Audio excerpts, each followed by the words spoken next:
Welcome to icon India. ఎవరైతే SI constable, group D, ఆర్ఆర్బికి సంబంధించినటువంటి పరీక్షల కోసం ప్రిపేర్ అవుతున్నారో వారికి ఐకాన్ ఇండియా దిల్సుఖ్ నగర్ నుంచి ఆఫ్లైన్ మోడ్లో క్లాసెస్ని ప్రారంభిస్తూ ఉంది ఈ నెల 23 నుంచి. సో దీనికోసం మీరు క్రింద ఇస్తున్న నెంబర్స్ ద్వారా వెంటనే రిజిస్టర్ అవ్వండి. సో దీనికి సంబంధించి మీకు ఎక్స్పర్ట్ ఫ్యాకల్టీతో ఈ క్లాసెస్ అనేవి టీచ్ చేయబడతాయి. సో ఈ వీడియో ద్వారా మనము ఎస్ఐకి సంబంధించి 2022లో జరిగినటువంటి ఎగ్జామ్ క్వశ్చన్స్ని గురించి డిస్కస్ చేద్దాం. సో 2022లో సబ్ ఇన్స్పెక్టర్కి సంబంధించినటువంటి క్వశ్చన్ పేపర్లో కొన్ని క్వశ్చన్స్ని తీసుకొచ్చినాం. ఈ ప్రీవియస్కి సంబంధించినటువంటి క్వశ్చన్స్ అనేవి మన రానున్న ఎగ్జామ్కి ఎలా ప్రిపేర్ అవ్వాలి అనేటువంటి అంశాలను మనకు తెలియజెప్తాయి. దానికోసం మీరు ప్రిపరేషన్లో ఉంటూనే ఎగ్జామ్స్ రాసేలాగా, ఎగ్జామ్స్తో పాటు మీకు ప్రాపర్ ప్రిపరేషన్ని అందించేందుకు ఐకాన్ ఇండియా ఈ క్లాసెస్ని ప్రారంభిస్తూ ఉంది. సో దీనికి సంబంధించి మీరు ఆఫ్లైన్ కోచింగ్ కోసం వెంటనే రిజిస్టర్ అవ్వండి. ఇక ఆన్లైన్ క్లాసెస్ మీకు ఐకాన్ ఇండియా యాప్ ద్వారా అవైలబుల్గా ఉంటాయి. ఇక మనం కొన్ని క్వశ్చన్స్ ప్రీవియస్ 2022లో జరిగినటువంటి సబ్ ఇన్స్పెక్టర్ పేపర్ సెట్ వచ్చి బి నుంచి క్వశ్చన్స్ని తీసుకొచ్చినాం. ఈ క్వశ్చన్స్ని గురించి డిస్కస్ చేద్దాం. మీకు ఆన్సర్ ముందుగానే తెలిస్తే ఆన్సర్ని కమెంట్ బాక్స్లో పోస్ట్ చేయండి. సో ఇక్కడ క్వశ్చన్ చూడండి, భారతదేశంలో multi modal transport system MMTS ప్రారంభించిన తేదీ ఏది అని అడిగారు. సో ఇది ఒక జనరల్ నాలెడ్జ్ బిట్. దీనికి సంబంధించి ఆప్షన్స్ చూడండి, 9 July 2003, 9 August 2003, 9 September 2003, 9 October 2003. So 2003 అనేది ఇందులో కామన్గా కనబడుతున్నటువంటి ఇయర్. ఒకసారి క్వశ్చన్ ఇంగ్లీష్లో చూడండి. In India multi mode transport system MMTS was started on the 9th July 2003, 9th August 2003, 9th September 2003, 9th October 2003. 9 అనేది కూడా ఇక్కడ కామన్గానే ఉంది, నెలలు మాత్రం మారి కనబడుతూ ఉన్నాయి మనకి. సో ఈ క్వశ్చన్కి ఆన్సర్ మనకి ఏంటి అని అంటే ఇక్కడ 2 అని చెప్పేసి గుర్తించాల్సి ఉంటుంది. సో ఇక్కడ ఈ 2 ఏదైతే ఉందో ఇది మనకి 9th August 2003లో MMTS అనేటువంటిది ప్రారంభించడం జరిగింది. దానినే మనం మల్టీ మోడ్ ట్రాన్స్పోర్ట్ సిస్టమ్ అని చెప్పేసి అంటా ఉన్నామండి. సో ఈ మల్టీ మోడ్ ట్రాన్స్పోర్ట్ సిస్టమ్ అనేది 9th August 2003న ప్రారంభమైంది. దీన్ని ఎవరు ప్రారంభించారు అని అంటే LK అద్వానీ గారు ప్రారంభించడం జరిగిందండి. ఎవరు ప్రారంభించారు అని అంటున్నాం, LK అద్వానీ గారు ప్రారంభించడం జరిగింది. ఈ LK అద్వానీ గారు 2024లో భారతరత్న పురస్కారాన్ని తీసుకోవడం జరిగింది. భారతరత్న, భారత అత్యున్నత పౌర పురస్కారం భారతరత్నను పొందడం జరిగింది. LK అద్వానీ గారు మనకి 2003లో ఈయన భారతదేశానికి సంబంధించి వైస్ లేదా ఉప ప్రధానిగా ఉన్నారు అనేటువంటి అంశాన్ని మనం గుర్తించాల్సి ఉంటుంది. సో ఇలా ఉన్నటువంటి ఈ LK అద్వానీ గారు దీన్ని ప్రారంభించారు. ఎప్పుడు అని అంటున్నాం, 9th August 2003 అని అంటున్నాం. సో ఈ 9th August 2003లో ఎక్కడ ప్రారంభించారు అని అంటే దీనిని హైదరాబాద్లోనే ప్రారంభించడం జరిగింది. మీకు హైదరాబాద్లో MMTS సర్వీస్ అనేది ఉంది.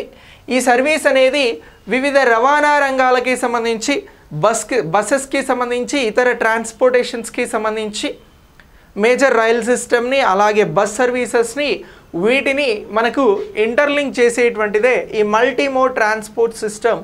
ఇది 2003న స్టార్ట్ అయింది అనేటువంటి అంశాన్ని మనం గుర్తించాల్సి ఉంటుంది ఎగ్జామినేషన్ పాయింట్ ఆఫ్ వ్యూలో. ఇది ప్రీవియస్ ఇయర్కి సంబంధించి 2022 సబ్ ఇన్స్పెక్టర్కి సంబంధించినటువంటి క్వశ్చన్ అండి. ఓకే, సో ఇలా దీనికి ఇది ఆన్సర్. నెక్స్ట్ ఇంకొక క్వశ్చన్ చూద్దాం. ఇంకొక క్వశ్చన్ చూడండి, కరేవా మట్టిని ఏ పంట పెంపకానికి ఉపయోగిస్తారు? ఇది మనకి జియోగ్రఫీ లెవెల్లో అడిగినటువంటి క్వశ్చన్ అండి. ఎలా అని అంటున్నాం, జియోగ్రఫీ లెవెల్లో అడిగినటువంటి క్వశ్చన్. సో ఇది జియోగ్రఫీ లెవెల్లో 2022 ఎస్ఐకి సంబంధించి, సబ్ ఇన్స్పెక్టర్కి సంబంధించి సెట్ బిలో అడిగినటువంటి క్వశ్చన్గా గుర్తుంచుకోండి. సో ఇక్కడ కరేవా మట్టి ఏ పంట పెంపకానికి ఉపయోగిస్తారు? నిమ్మ పండ్ల సాగుకి, పుష్ప సాంస్కృతిక సాగుకి, మిశ్రమ ధాన్యాల సాగుకి, కుంకుమ పువ్వు సాగుకి అని చెప్పేసి ఆప్షన్స్ ఇచ్చారు. Karewa soil is known for the cultivation of citrus fruits, floriculture, coarse grains, saffron అని చెప్పేసి ఇక్కడ మనకి ఆప్షన్స్ ఇచ్చారు. ఈ ఇచ్చిన ఆప్షన్స్ని బేస్ చేసుకొని మనం ఆన్సర్ చేయాల్సి వస్తే దీనికి ఆన్సర్ వచ్చి సాఫ్రాన్ అని చెప్పేసి గుర్తుంచుకోవాలండి. కుంకుమ పువ్వు option 4 is the right answer. ఏమని అంటున్నాం? 4 ఈజ్ ద రైట్ ఆన్సర్ అంటున్నాం. ఈ కరేవా మట్టి అనేది మనకి జమ్మూ కాశ్మీర్లో ప్రధానంగా కనిపిస్తూ ఉంటుందండి. ఎక్కడ అని అంటున్నాం? జమ్మూ కాశ్మీర్. ఇంకా మీకు చెప్పాలి అని అంటే పుల్వామా అటాక్ జరిగింది కదా, ఇగో ఈ పుల్వామా అటాక్ ప్రాంతంలోనే కరేవా మట్టి అనేది ఎక్కువగా ఉంటుంది. సో ఈ కరేవా మట్టి అనేటువంటిది ఏదైతే ఉందో, ఇగో ఈ కరేవా మట్టి ద్వారా మీకు సాఫ్రాన్ ఒక్కటే కాదు, కుంకుమ పువ్వు ఒక్కటే కాదు, ఈ కుంకుమ పువ్వుతో పాటు యాపిల్స్ కూడా ఇక్కడ వండుతాయి. అలాగే వీటితో పాటు మీకు వాల్నట్స్ లాంటివి కూడా ఇక్కడే వండుతాయి. ఇక నెక్స్ట్ వీటితో పాటు మీకు ఇంకా ఇతర అంటే బాదం లాంటివి ఏవైనా కూడా ఈ కరేవా మట్టికి సంబంధించినటువంటి ఈ మట్టిలో పంటలకి సంబంధించినటువంటి వాటిగా గుర్తుంచుకోవాలి. సో ఇది మనకి జాగ్రఫీ లెవెల్లో సాయిల్స్ అనేటువంటి టాపిక్ జాగ్రఫీ లెవెల్లో ఉంటుంది. సో ఇలా మీకు ప్రతి సబ్జెక్ట్కి సంబంధించినటువంటి ఎక్స్పర్ట్స్ ద్వారా ఈ క్లాసెస్ అనేవి ఆఫ్లైన్లో కండక్ట్ చేయబోతా ఉన్నాం. ఆఫ్లైన్లో జాయిన్ అవ్వడం వలన మీకు సో క్లాసెస్ రెగ్యులర్గా నిర్వహించడంతో పాటు ఎక్స్పర్ట్ ఫ్యాకల్టీతో క్లాసెస్ తెప్పించడంతో పాటు and at the same time మీకు ఎగ్జామ్స్ అనేవి చాప్టర్ వైజ్గా అలాగే గ్రాండ్ టెస్ట్ వైజ్గా ప్రొవైడ్ చేయబోతా ఉన్నాం. దీనికోసం మీరు ఎస్ఐ కానీ కానిస్టేబుల్ కానీ రానున్నటువంటి ఇతర నోటిఫికేషన్లకి కానీ ఆఫ్లైన్ కోచింగ్ తీసుకోవాలి అనుకుంటే దిల్సుఖ్ నగర్లో మా ఐకాన్ ఇండియా ఉంటుంది, దాని ద్వారా మీరు కోచింగ్ తీసుకోవచ్చు. ఓకే, ఇక నెక్స్ట్ మీకు ఇప్పుడు ఆర్ఆర్బి గ్రూప్ డి అనేది వెరీ ఇంపార్టెంట్గా ఉంది. ఈ ఎగ్జామ్స్ని రాయబోతున్నారు, దీనికి కూడా మీరు కోచింగ్లో జాయిన్ అవ్వచ్చు. ఒక కోచింగ్తో మీరు చాలా జాబ్స్ని ఇక్కడ పొందడానికి అవకాశం ఉంటుంది. మరొక క్వశ్చన్ చూద్దాం. ఇక్కడ చూడండి, మరొక క్వశ్చన్, నామ్చిక్ బొగ్గు గనులు ఎక్కడ ఉన్నాయి? క్వశ్చన్స్ వెరీ సింపుల్ అండి, కానీ ఇక్కడ మనకి దీనిపైన అవగాహన ఉండాలి. Namchik coal mines is situated in అని అంటున్నాం మేఘాలయ, అస్సాం, అరుణాచల్ ప్రదేశ్, త్రిపుర. సో ఇది కూడా మనకు జోగ్రఫీ పాయింట్ ఆఫ్ వ్యూలో అడిగినటువంటి క్వశ్చన్. సో మేఘాలయ, అస్సాం, అరుణాచల్ ప్రదేశ్, త్రిపుర అని అంటున్నాం.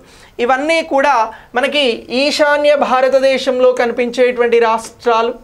సో మరి ఈ ఈశాన్య రాష్ట్రాలకి సంబంధించి నామ్చిక్ బొగ్గు గనులు అనేవి మనకి అరుణాచల్ ప్రదేశ్లో కనిపిస్తాయండి. అరుణాచల్ ప్రదేశ్లో, దక్షిణ తెలంగాణలో, అలాగే ఇక్కడ కనిపించేటువంటి బొగ్గు గనుల తర్వాత మనకి నామ్చిక్ బొగ్గు గనులు అనేవి అరుణాచల్ ప్రదేశ్, భారతదేశానికి ఈశాన్య ప్రాంతంలో నార్త్ ఈస్టర్న్ సైడ్ కనబడేటువంటివే ఈ బొగ్గు గనులు, నామ్చిక్ బొగ్గు గనులు. ఇవి అరుణాచల్ ప్రదేశ్, మనకి చైనాకి బార్డర్లో అరుణాచల్ ప్రదేశ్ ఉంది. ఈ అరుణాచల్ ప్రదేశ్ మాది అని చెప్పేసి చైనా క్లెయిమ్ చేస్తూ ఉంది, కానీ ఇది మనకు అరుణాచల్ ప్రదేశ్ ముఖ్యమైనటువంటి రాష్ట్రం ఈశాన్య భారతదేశంలో. సో ఇలా నామ్చిక్ బొగ్గు గనులు అనేవి ఇక్కడ ఉన్నాయి అని గుర్తించాల్సి ఉంటుంది. ఇక కొంకాన్ రైల్వే రవాణా ప్రారంభమైన సంవత్సరం ఏది? The Konkan railway transportation was started on అని అంటున్నాం. So 15 August 1996, 15 August 1997, 15 August 1998, 15 August 1999 అని అంటున్నాం. సో ఇక్కడ ఈ ఇయర్స్కి సంబంధించి రైట్ ఆన్సర్ ఏంటి అనేది ఒకసారి డిస్కస్ చేస్తే మనకి ఇయర్స్ మారాయి. ఆగస్టు 15 అనేది కామన్గా కనబడుతున్నటువంటి అంశం. సో మరి ఈ కామన్గా కనబడుతున్నటువంటి దీనిలో రైట్ ఆన్సర్ వచ్చి వాస్తవానికి ఇది మనకి 1998. మీరు దీని ఆన్సర్ని బ్రౌజ్ చేస్తే 26th జనవరి అని చెప్పేసి ఉంటుందండి. సో కానీ ఇక్కడ 98 అనేది కామన్గా కనబడుతుంది కాబట్టి మన ఆన్సర్ ఆగస్టు 15, 1998 అని చెప్పేసి గుర్తించాల్సి ఉంటుంది. క్వశ్చన్ మనకి ఇక్కడ ఆగస్టు 15 అని ఇచ్చారు, కానీ జనవరి 26 అనేది మీరు ఎక్కడ సెర్చ్ చేసినా కనబడుతుంది. సో ఇలా కొంకన్ రైల్వే రవాణా ప్రారంభమైంది. అసలు కొంకన్ రైల్వే రవాణా అంటే ఏంటి అని అంటే ఇప్పుడు అరేబియా తీరానికి సంబంధించినటువంటి రాష్ట్రాలు ఏవైతే ఉన్నాయో, ఇప్పుడు భారతదేశానికి 3 సముద్రాలు ఉన్నాయి కదా. సో ఇప్పుడు ఈ 3 సముద్రాలలో ఇదంతా కూడా అరేబియన్కి సంబంధించిన సీ. సో ఇక్కడ మనకి మహారాష్ట్ర కింది నుంచి ఈ గోవా కానీ, కర్ణాటక కానీ, కేరళ కానీ ఈ రాష్ట్రాలు ఏవైతే ఉన్నాయో దీనినే కొంకన్ తీరము అని అంటారండి. ఏమని అంటారు? దీన్ని కొంకన్ తీరము అని అంటారు. ఈ కొంకన్ తీరానికి సంబంధించి రైల్వే అనేది ప్రారంభమైంది. సో ఈ కొంకన్ రైల్వే ట్రాన్స్పోర్టేషన్ అనేది మనకి ఎప్పుడు వచ్చినది అని అంటే ఆగస్ట్ 15, 1998 అని అంటున్నాం. కానీ మీరు గూగుల్లో కానీ ఎక్కడైనా బ్రౌజ్ చేస్తే ఇది 26th జనవరి అని కనబడుతుంది. సో ఇలా 1998లో ఇది ప్రారంభమైందని గుర్తుంచుకోండి. కొంకన్ రైల్వే గోవా, కర్ణాటక, కేరళ ఈ ప్రాంతాలకి సంబంధించిందే కొంకన్ రైల్వే. ఇక నెక్స్ట్ దీని తర్వాత భారతదేశం మరియు పాకిస్తాన్ మధ్యన సరిహద్దు ఉదాహరణగా ఏది తీసుకుంటారు?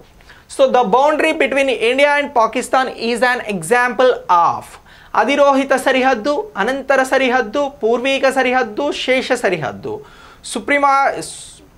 సుప్రీంపోజ్డ్ boundary, subsequent boundary, antecedent boundary, relict boundary అని అంటున్నాం. సో వీటికి సంబంధించి మనకి ఆన్సర్ వచ్చి సుప్రీమోయిజ్డ్ బౌండరీ, అధిరోహిత సరిహద్దు అని గుర్తుంచుకోవాలి. సో భారత్ అలాగే పాకిస్తాన్కి సంబంధించినటువంటి దేశాలు విడిపోయినప్పుడు కాలనైజ్డ్కి సంబంధించి బ్రిటిష్ వారు దీనిని తీసుకురావడం జరిగింది. బ్రిటిష్ వారు గీసినటువంటి దీనినే సుప్రీంపోజ్డ్ బౌండరీస్ అని అంటారు, అధిరోహిత సరిహద్దులు అని అంటారు. భారత్కి పాకిస్తాన్కి మధ్యన అధిరోహిత సరిహద్దు అనేది ఉంటుంది. సో ఇలా మనం దీనిని గుర్తించాల్సి ఉంటుంది. సో ఇలా ఇవన్నీ కూడా ప్రీవియస్ క్వశ్చన్స్ అండి. సో ఇలాంటి సబ్ ఇన్స్పెక్టర్కి సంబంధించి అలాగే పోలీస్ కానిస్టేబుల్కి సంబంధించినటువంటి చాలా క్వశ్చన్స్ నేను మీకు ఎప్పటికప్పుడు చెప్తూనే ఉంటాను.